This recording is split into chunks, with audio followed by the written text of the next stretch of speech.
export থেকে ওই গেছি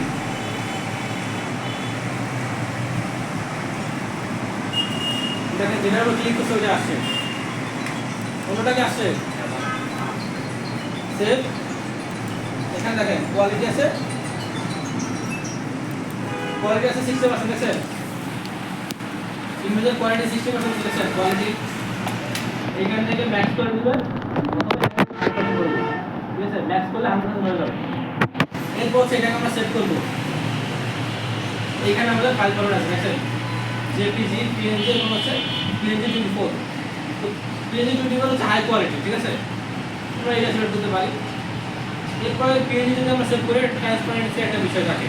তো আমরা ব্যাকগ্রাউন্ডে থাকবে কি থাকবে না তো আমরা এটা ক্লিক করলে আউটপুট যে অপশনগুলো আছে ওগুলো জাস্ট ট্রান্সপারেন্ট হয়ে যাবে এটা ট্রান্সপারেন্সি ঠিক আছে তাহলে আমরা যে কোনো একটা সেভ করতে পারতেছি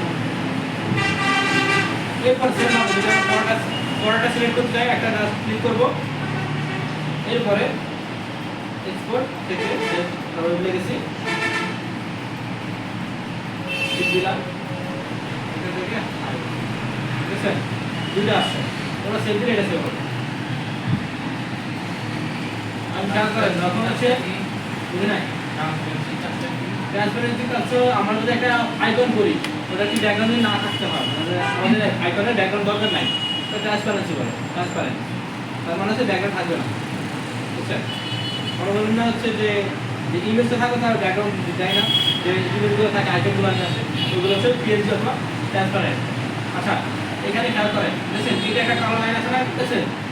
যে আর্টবোর্ডে ক্লিক করে কালো লাইন আছে না এটা ক্লিক করে দেখেন এটা আমি এটা চলে আসছে দেখেন এটা হচ্ছে আর্টবোর্ড আমরা সিলেক্ট করতেছি যে আর্টবোর্ডটা সিলেক্ট করবো ওইটাই হচ্ছে সেভ হয়ে যাবে যখন আমরা এখন এই পর্যন্ত আমরা সেভে যাব তখন কি হবে ওইটাই হচ্ছে সেভ হবে আর না তোমরা তো সিলেক্ট করে না দেখেন যদি সিলেক্ট করলাম যদি সিলেক্ট হয় দেখেন ও শিফটে করে সিলেক্ট হবে বুঝছেন আমি শিফট করে যাচ্ছি বুঝছেন সাইজ কত না আর্টবোর্ডের সাইজ দেওয়া হবে ততটুকু আপনি যদি ডিজাইন বাইরেও করেন দেখেন আমি যদি ডিজাইনটা বাইরে করছি এরকম ক্লিক করলাম এরপরে ফাইলটাকে এক্সপোর্টে যাই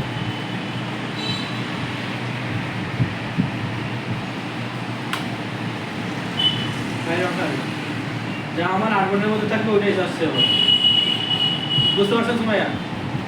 আমরা বুঝছেন এটা তো বাইরে রেগুলার কাটার দরকার নাই কিন্তু হচ্ছে সময়ের জন্য হচ্ছে আমরা যেহেতু ডিরেকশন তুলে দিতাম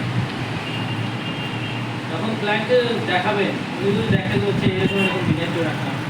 আমার স্যার এআই যেটা ওটা সেভ দিলে মেবি বাইরে তো এআই সেভ দিলে আমাদের শুধুমাত্র এই আউটপুটটাই সেভ হবে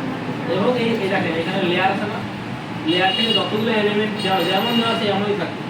সেভ টু সেভই থাকবে আপনি এডিট করতেছিলেন ওই অবস্থায় থাকবে ওইটা আবার পরবর্তী এডিট করবেন